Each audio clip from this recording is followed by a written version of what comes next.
Okay. Hey, friends. Welcome back to What's Next, Friend? First, accountability. I have not recorded and posted twice a week like I wanted to, but it's okay. I'm giving myself some grace. So I am recording today.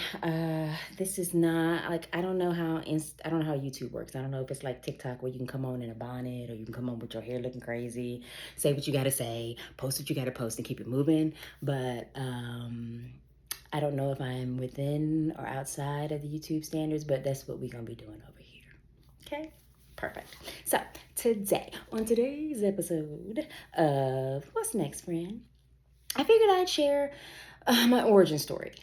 How and when I first joined the military, why I wound up joining the military, and kind of like basic training, getting to basic training and deciding and all that kind of stuff. So the year was 1992.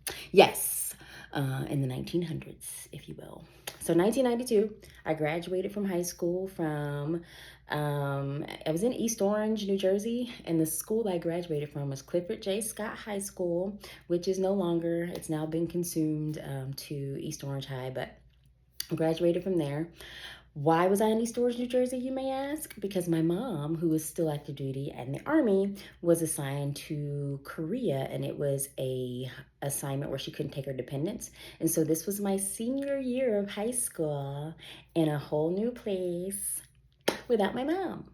So that was interesting for me. A whole nother story, a whole nother story time, if you will. So we're just going to talk about joining. So 1992. I graduated from high school. My mom came back from Korea after I graduated from high school, and she was assigned to an Air Force base. She was actually assigned to, what's the base in San Antonio? Ooh, Lord.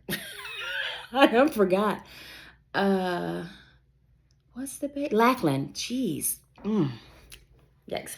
So Lackland, she was assigned to Lackland Air Force Base. So when she came back from Korea, she moved there. And then I graduated from high school and moved to Lackland where she was. Air Force Base, which also happened to be the place where basic training was. I knew I wanted to join the military because I had a scholarship, a theater scholarship to Jersey City State University. I auditioned for it. I did all those things. So I was accepted. I was accepted into their theater program, and I had a scholarship to pay for my classes. Nothing for room and board. I didn't have a whole lot of know-how of how to work your way through college. I didn't really know how all of that works. So I just thought, well, I know mom can't afford to pay for room and board. And I was living with my cousin Garland, who's a pastor at a local church, and he was moving. And so I didn't know how I would be able to go to school and live. So I said, I'm just going to move wherever mom moved. She moved to Lackland, she moved to San Antonio. And so I moved there with her. Ooh, I'm starting to sweat. Oh, okay. Um, and so get to Lackland, and I start seeing recruiters.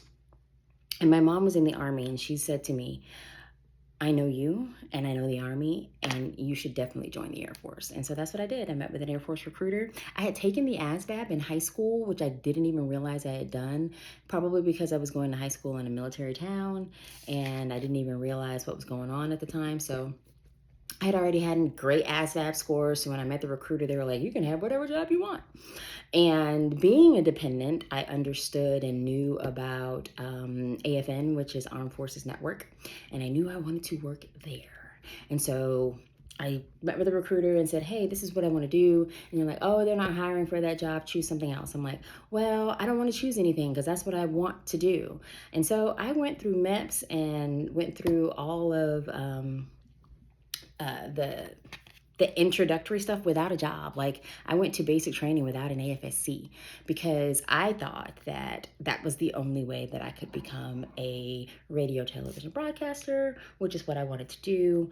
Based on my time as a dependent, I understood that the military did have like things where you could learn radio, television, production, behind the scenes, like on-air personalities. It was for news, but I understood that that was a career, even though my recruiter had no idea. But whatever. So I go through MEPS. This is all in 1992.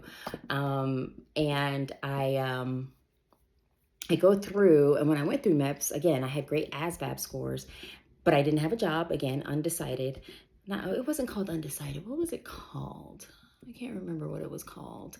But I go through MEPS, and as I'm going through MEPS, they're trying to convince me to choose dental or medical. And I'm like, I don't want to do that. I know what I want to do, and it's not that. I want radio, television, broadcasting. That is what I want to do. I had two different advisors tell me that you don't want to go to basic training without an AFSC. They're going to make you be a cop, or they're going to make you do like services or something. And I knew that I had good ASVAB scores. That's why they were trying to push me to those two disciplines. But I was like, no, that's not what I want to do. I want to do this. So that was all in August timeframe. Come November of 1992 is when I joined the Air Force. I went to basic training, which was interesting because, like I said, mom was stationed at Lackland, and basic training was also in Lackland. And we had like 5 a.m. calls or reveille, not retreat, no. I sound so crazy because I can't remember any. It's the first thing you do in the morning. Is that reveille? Yes, it's reveille, and then retreat is at the end of the day. Y'all, I swear, I served 33 years. I swear I did. I know it don't sound like it, but I did. Okay. Anyway, so we would have retreat or reveille early in the morning. And my mom, like I said, was in the Army, but stationed at the Air Force Base. And it was crazy because I would see her while we were standing up in formations. I would see her like driving to work to PT in the mornings, 5 a.m. And some mornings I would be like, I just want to go home. Mama, take me home. Not that it was like terrible, but the time that I went, like I started basic training, I think it was on the 21st of November. And the way they do it is you get there, and like the clock doesn't start ticking until like 48 hours or something crazy. And so I actually had my 19th birthday while I was in basic training, and which was a whole nother thing. But because it was around the holidays, there were so very few women flights. So we were in a squadron where it was flight W021, that was our flight, and we had like a brother flight, and there were like three other male flights that were like brother flights to each other. So we were the sister flight to this brother flight. And it was quite funny because we had to run. Like running was a requirement, right? And I knew that because like my mom was in the Army. I've been a military brat my whole life, so I understood what it meant to kind of have to be able to do that physical part, the running part. And I hated running. I didn't enjoy running until I got much older, but I knew I had to run. That's a part of it. If you want to pass, you're going to have to do these things. So I was prepared in a way, right? But there were a lot of people who were not. So essentially every day or every time that we had to run, there would be like an ambulance, like somebody would fall out or somebody would have some sort of health scare.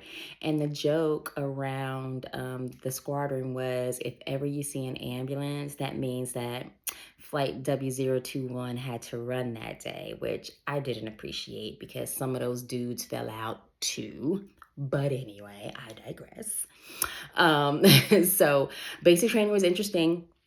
For me, it was my first time like living with all women, and in like the whole bunk bed situation, the whole community showers, like all that kind of stuff. Everybody had a job. My job was the shoe aligners stand up.